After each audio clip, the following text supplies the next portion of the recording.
Gary Pica. I just smile when I say his name. I've had the great pleasure of knowing Gary for, my goodness, probably 20 years now. Just one of the founders, godfathers of MSP, of managed service providers, small to medium businesses supporting uh, other small to medium sized businesses with all their IT. And I've talked to Gary before here on the podcast where we recorded this at DattoCon, which is owned by Kaseya, at their big DattoCon event in Miami late in October 2024. And Gary's now a grandfather, and has his perspectives changed a bit. Things that he was preaching to MSPs, back 20 years ago, 10 years ago, is it similar to what's happening now? But it's just a great conversation with Gary and kind of catching up on the industry. He's got some great insights, as always, on what's happening. But, the time flies by really quick, and I value our friendship and our time together in these conversations.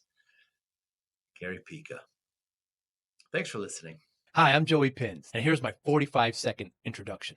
After starting my business in the 90s, I started developing poor habits of eating in my diet because of working way too much. I found myself at 340 pounds. The doctor told me if I don't lose the weight, I'm not going to see my daughter graduate. I took the next 7 months, lost 130 pounds. People ask me, how'd you do it? What's the secret? I need to lose weight. How'd you do it? How did I lose the weight? Just one word: discipline. I've had other successes in life, and I attribute them all to discipline. Now, I'm not the king of discipline, but I believe that it can help all of us. Friends convinced me to start a podcast. The podcast mission: how do we better ourselves and society? I talk to interesting people in health, fitness, sport, wellness, business, technology, science, art, and culture. And I eventually ask them how discipline plays a role in their life. Podcast vision: growth through learning from others. Yep, that's my life right now. Like, I've been gone for a week and a half. This is the longest business trip of my career. Why? Because we had Pier last week. That's And right. it wasn't worth going home. And I'm so miserable. I mean, this is fun, but I want to go home.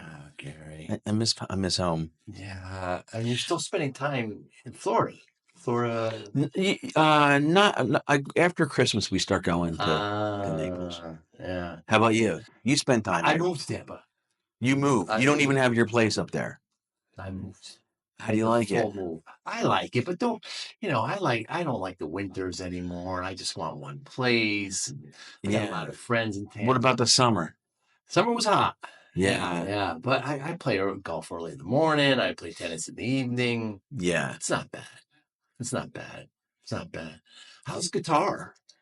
Not that great. Yeah. How about for you? Yeah, I just picked it up the other day and it was out of tune, and it killed me. That means it hasn't been touched. Not as good as it, but in general things are good. Yeah. I'm happy.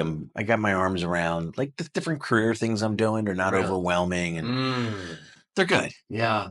And here at DattoCon, I mean, it's a record crowd here. I mean, it's pretty exciting. Yeah, it's unbelievable where the industry is. Yeah. That's the biggest thing. Well, tell me about it. What's your position? Where are we? So here's how I see it. And, like, listen, I get to see numbers now on 700 peer members around the world, right? And this quarter, the group average, we had 400 of them from North America in last week, and the group average, and remember, there's a lot of zeros in there, right? People that are just trying to they haven't yet figured it out. That's why they come to us. Mm-hmm. You okay? Yeah. That's why they come to us. Has been 17. They've grown on average 17% annually through 3 quarters, with a quarter to go. Wow. Now think about that for a second. Like, in all the years I've been doing this, I've never seen a group average. That's unbelievable. Yeah. Especially with a growing group. You know what I mean? Because, we have a lot of people that we haven't gotten fully into the process. Right. You know what I mean? So they're still making some changes. So if you take the top people, we have people that probably have already grown by 30% Unbelievable. this year. And some of it is what you heard Fred say on stage, which is just the market's bigger. You know what I mean? But, the thing I look at is the thing I'm looking at is that it's more stratification. Like a lot of the big growth comes from the fact that more SMBs that are a little bit bigger are having to outsource some or all. Ah. But if you're not mature, like if you have 7 employees, you're not getting those deals. Like you're not mature enough. Right. So now the companies can get those. They're abandoning the other deals. Interesting. They can't afford to do business, $8,000-9,000 a month and still have a $1,500 a month deal. So I don't think it means, like I hear people say, well, if you're not at scale, you're not going to be around. No, I think just the whole market is moving, and there is business for everybody. But you do have to do sales and marketing now because there's more churn, companies getting acquired, right? And there's more MSPs that are marketing to your MSP.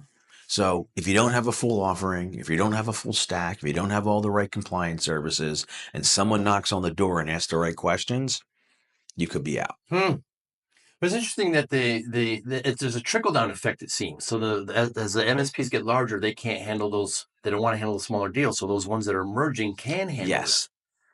So it's actually complementing the growth of these companies. It is. It is not. I don't. never thought of that. I mean, if you are, one of these large aggregators, I sit on the board of a couple of Yes, them. you do. Can't do business for $1,500 or $2,000 a month and scale. So they're not really the competition for the under 20 person, under 10 person, MSP. They're still competing for maturity within themselves. Because as you know, you've been around since the beginning, right? You can look at 2 15-person MSPs. One is very mature operationally, define roles, process, value. You see it in what they're able to charge. And another 15-person MSP could be much less mature. They're competing. So I don't think if you don't mature your operations and your security, I think you're at risk. Not because of bigger competition, because of the competition in your cohort. Wow. So 17% growth average is incredible. And you think through 3 quarters. Through 3 quarters of 2024. So you think it's the needs of the SMB has changed. Do you think that's the fuel? Yeah. Joe, one of the most interesting things, think about all the time that you and I have been in this business, right? The reason why SMB's technology always was dragging behind enterprise was because MSPs are slow to change. Right. And they only went where we took them, right? They didn't go to the cloud until we said go to the cloud. Oh, I'm sorry. That's a great doubt. Charlie Tomeo? Yes. Yeah. He's. I got to get him up. He's been a little ill. Oh, I didn't know that. Yeah. Oh, I'll reach out. He caught something like when he was in Europe. Ooh. But it must be okay because he's calling me now. Okay. Majority of the SMB. Yeah. Oh, so we always were kind of the governor in SMBs implementing new technology because MSPs, I say they're good at everything except for 2 things: selling and doing anything. Right? That's how we are. Well, what's different now dramatically is that it's not the MSPs that are driving what has to happen. It's the customer. Interesting. The customer now, they've gone through their digital transformation. They depend on technology. They know about security. They know they need cyber insurance. They have certain regulations. So now they're telling the MSP what they need. That's never happened before. And to me, that's what's driving and creating more separation. Those that are prepared, that are mature in their operations and their security, they're able to take advantage of it. And those that aren't will continue to have a harder time. Wow. Yeah, I used to have to convince my clients to get more security layers. Yes. So don't we already have AV or we already have exactly. That's all we need, and it's not the case anymore. No. Very different. Yeah, because they're seeing it, on the evening news. Like it is so easy to talk to a customer, but I struggle with the same thing now in coaching people that I did from the beginning, which is getting them to understand how small of a cost we are to our customers. Like if we charge somebody $4,000 a month, they probably have between 500, depending upon their business, 500,000 to $1 million of expenses or revenue, right? Like as a percentage, 4,000 is small. So is 5,000. Like it's not like, but the difference between $4,000 and $5,000 a month to us is the difference between running a 12% business and a 20% business, and us being able to take care of those customers in a way they deserve. And it's just so hard. I was doing a profitability panel yesterday, and I said, Fred mentioned how lawyers and accountants make such higher margins. You know why? They agree on their price. Like my daughter is a lawyer. She works for a big law firm. When you come out and work for one of those top 10 law firms, you're slotted like the NFL. Like how much they all agree on what they're going to pay people, and they all have the same. At each level, they have the same hourly rates. Accountants have similar hourly, the way in which they charge. We're the only professional organization working for an SMB that everybody's making up their own price, and it's too low in most cases. It's going in a better direction, though. It is. It is going in a better direction. And, what Kaseya has done, I'm glad I stuck around long enough in this industry to be part of seeing what Kaseya is doing with 365, first with endpoint and now with user, because it's massive impact on the business.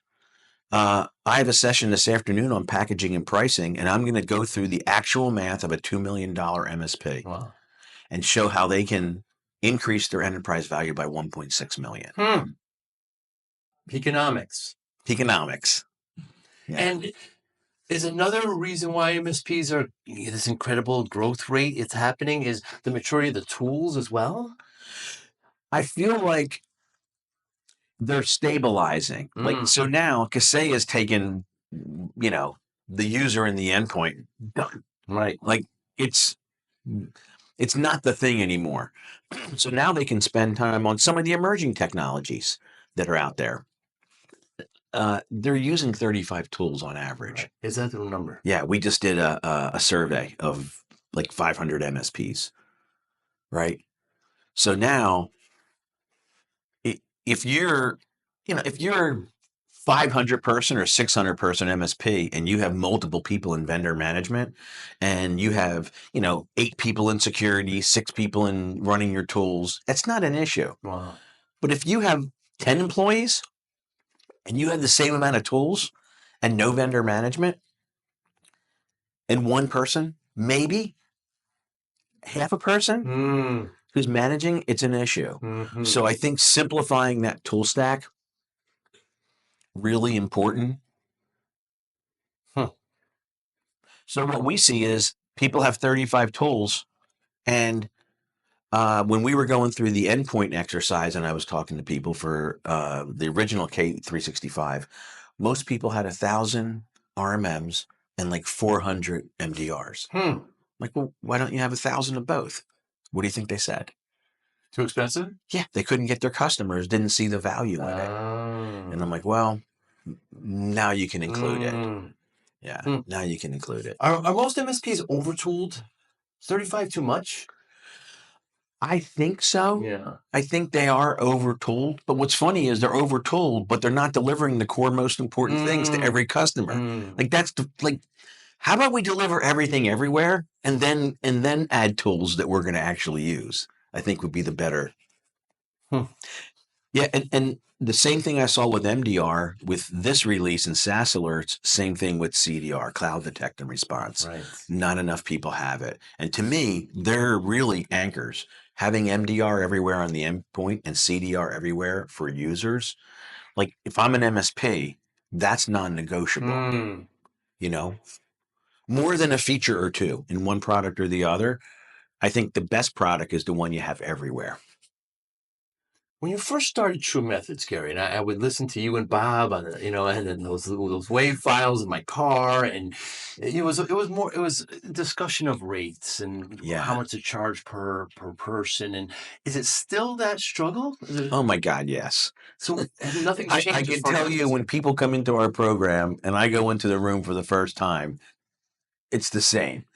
People don't know how to Mm. figure out their cost. They don't know how to charge. They don't know how to command that price.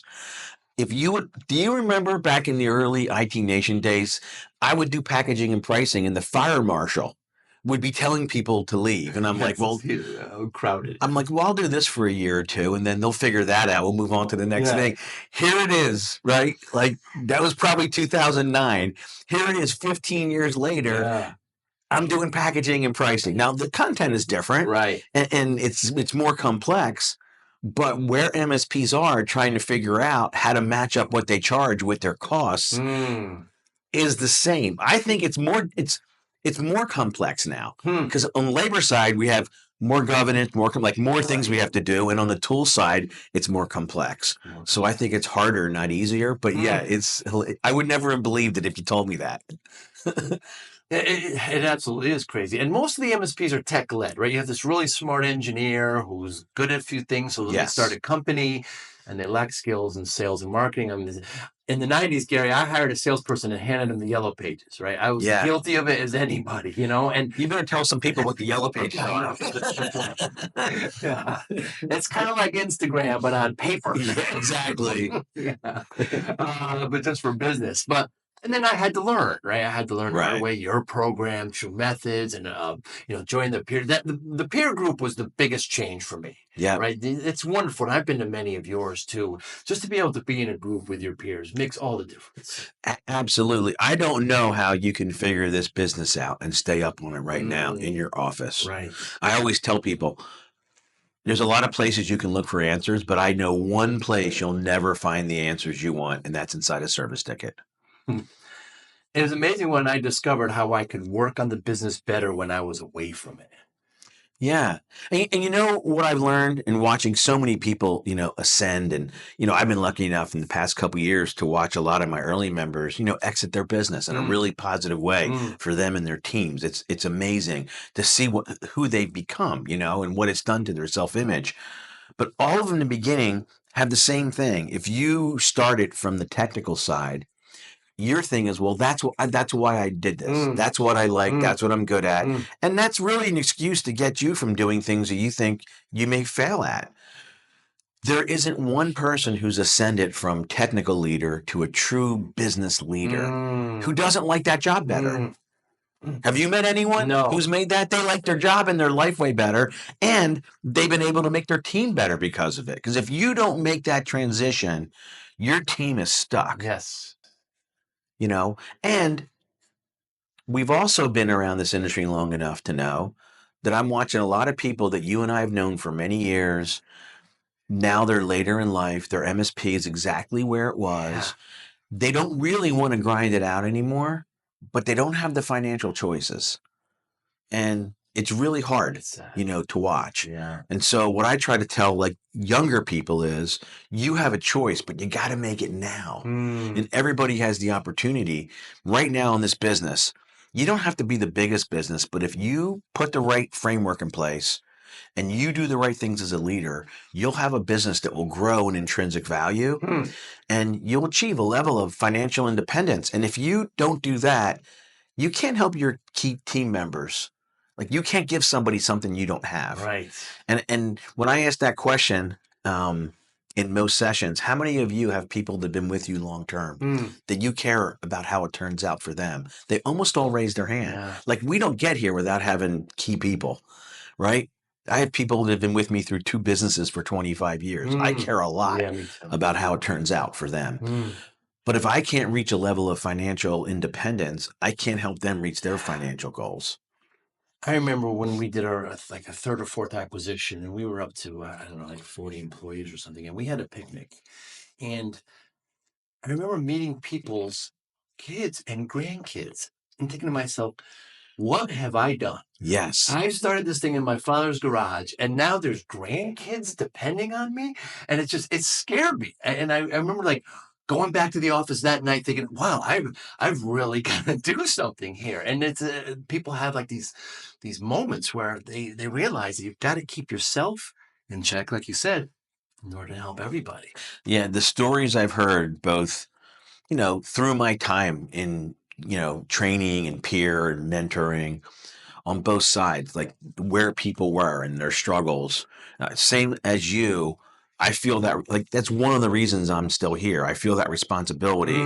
And I think about it every time before I go up on that stage, at peer, is like, this could be the session that maybe turns it around for them. Do you know what I mean? Wow. And seeing so many people that have transformed, it's the best thing in the world. But the problem I have is I judge myself on the people that struggle, that find it hard to do it. Like I have a no child left behind mentality, and I can't. Like the reality is, you can't help everyone.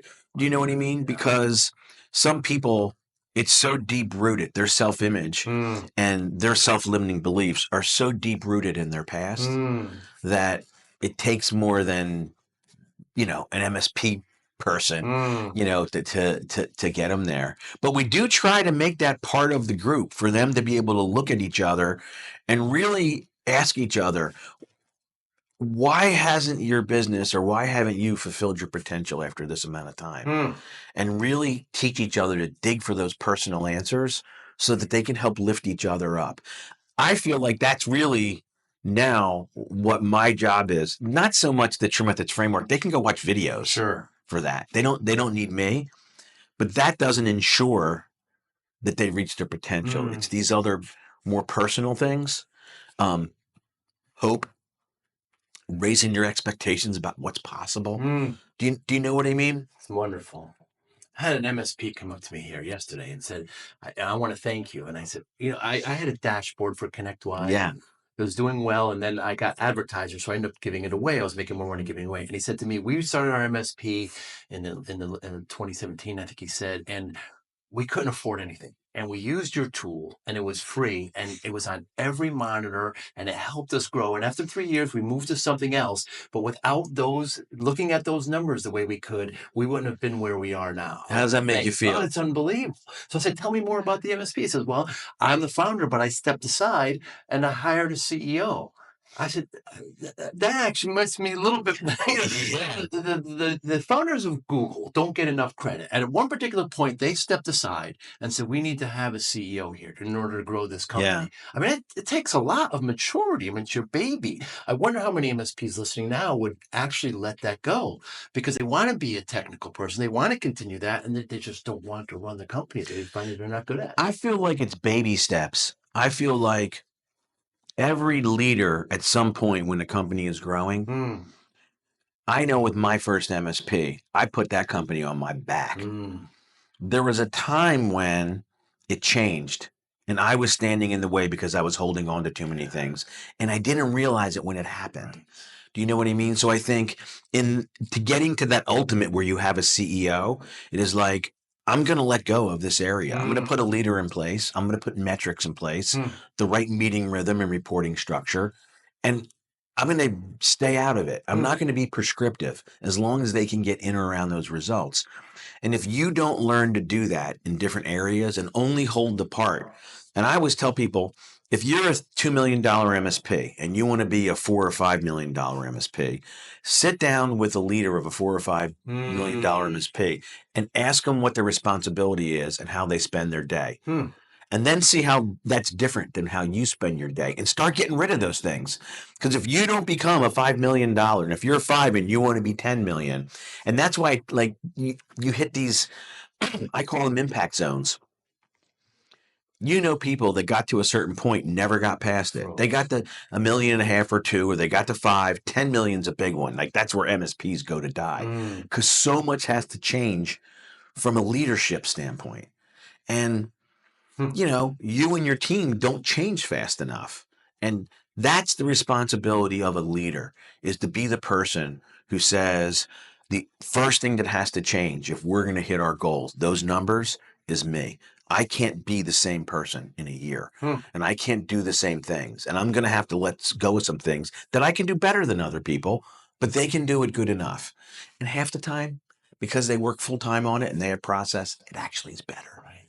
We don't want to admit it, but it's better. It's better. Yeah, I still talk with, I coach some MSPs now. I do some fractional work, and they're still ordering the pizza.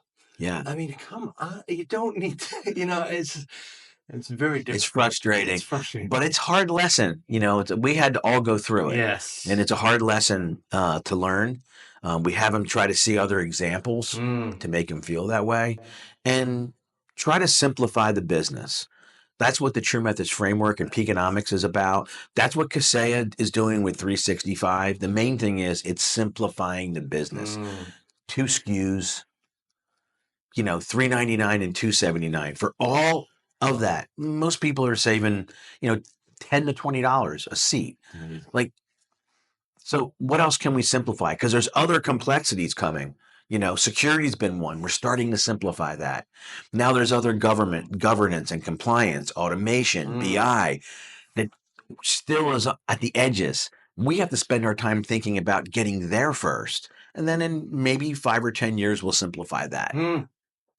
So we're here at DattoCon, late October, Miami, South Beach, beautiful out there.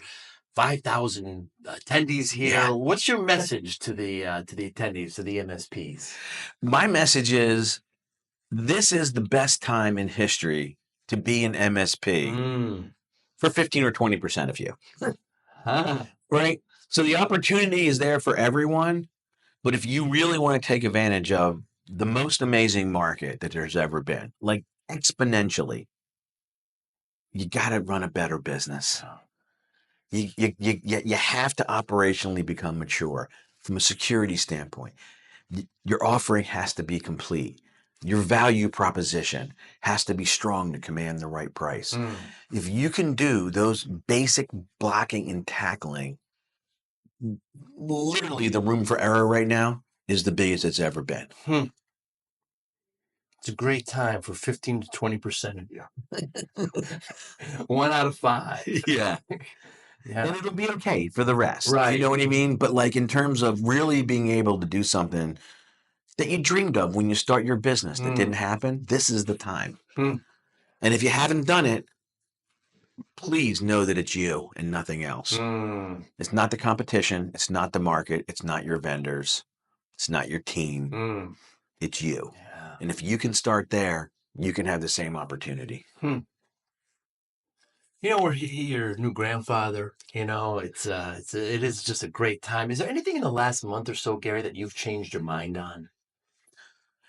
I'll tell you, Joe, maybe not the last month, but I would say over the last year or so, I think differently about work and life. Do you know what I mean? I see it as more of an optimization between your time and your health and your money.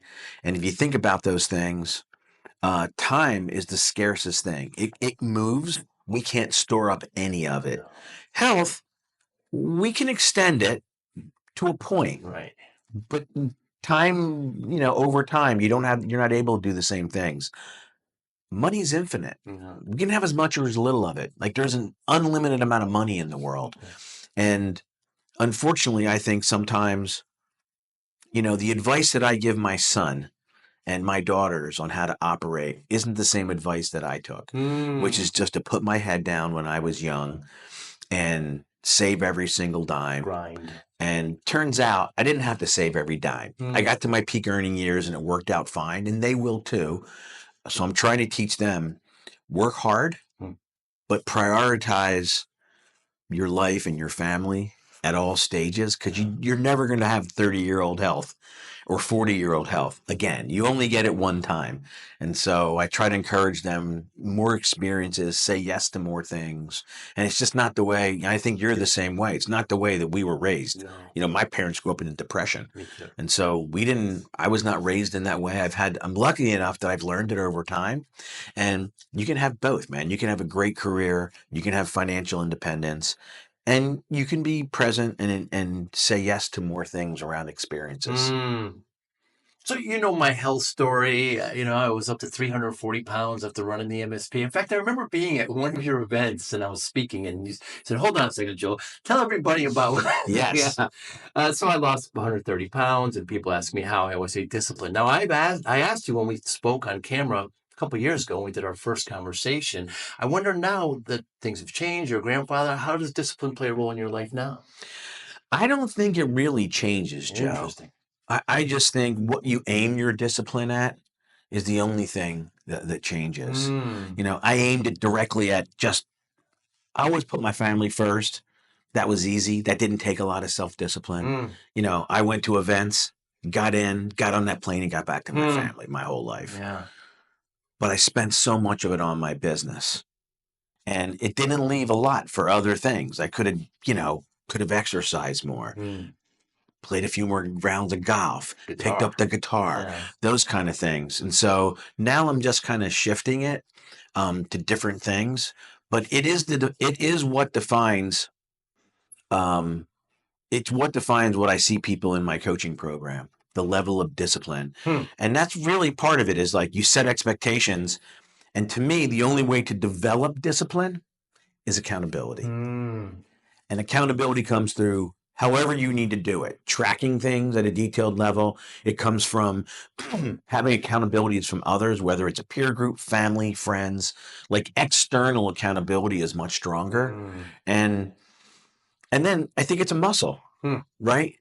What do you think? Yeah, similar. I mean, I have this ongoing thesis, that discipline is a spectrum of about 10 elements. Actually, a book is coming out. Actually, yeah, I got a book deal and it'll be out in the spring. But so, and I just kind of break it down. But there's never a wrong answer.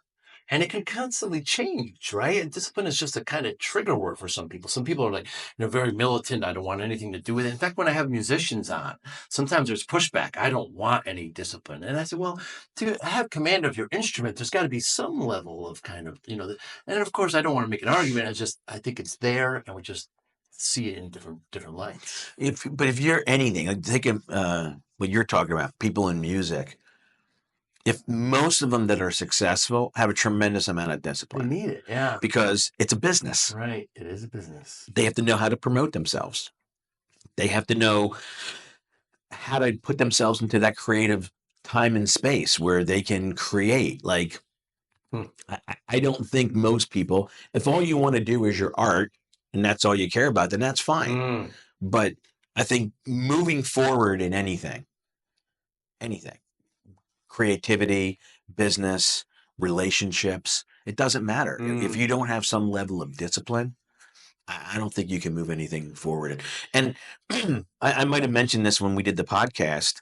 I feel like that everybody has a limited, we only have so much discipline, right? It's not unlimited. Over time, we can learn to grow how much that inventory is, right? It's a muscle and we can get stronger.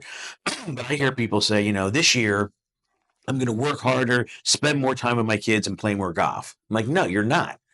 Pick two. You're not. You don't have the self-discipline to do all that because you can't be disciplined 24 hours a day or you're being a mental institution. You know what I mean? Yeah. And I know people that have more discipline than me. Sure. You saw the announcement of SAS alerts. Yes. So Jim's Lippy's a very close friend of mine. That guy just has more discipline than most people, like in all areas of his life. Like, when he says he doesn't do this or do that, he doesn't do it, and you can tell he keeps himself in great shape. He built a great business. He has great relationships. He's someone, I think, because he had it at a young age, I think he's like increased it. But I do think and some people start off because they're not disciplined with a pretty small reservoir. And I think the hardest part is getting started. And then when you start to attach discipline and accountability to the results that you want, that's what I think starts to make it easier. That's fascinating take. There's a finite amount. So spend it wisely. Yeah, spend it very wisely. You know what Ron Swanson said? Oh, Ron Swanson from Parks and Rec? Yeah. He said, don't half-ass two things, whole-ass one thing. So pick the most important thing. Yeah. And then act like it's the most important. And so many times I see people in business, They tell me something's important. Like this is my goal. This is my 3-year target. This is what it means to my family. And then I'm like, okay, but you didn't do the 3 things you said you would do in the first month. Like, is it really important to you? Like, go back and think about it again. Because if it's really that important, you got to do step 1. You're not doing step 1. But they would never get to that point if they didn't create that construct for where they want it to be. And sometimes it takes people a couple tries. But once they get that piece of it, they got it. Then they can add the next piece on. And that's how I think you expand in business. That's how you expand your discipline. Great Native American proverb: chase 1 rabbit, get 1 rabbit. Chase 2 rabbits, get 0. Yeah. Same idea, right? Yeah.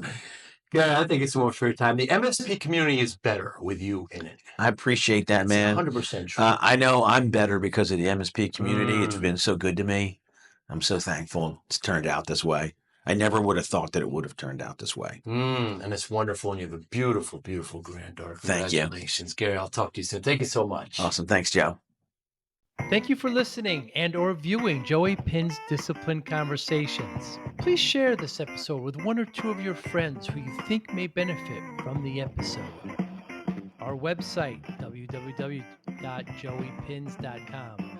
There you'll find lots of resources and you could join our mailing list. Please follow us on all our social media, Instagram, Twitter, and Facebook.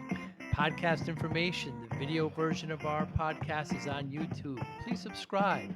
Audio is on all major podcasting platforms. Please follow them. And if you like it, please consider giving 5-star rating. Would really appreciate that. Thank you again for listening or watching Joey Pinz Discipline Conversations.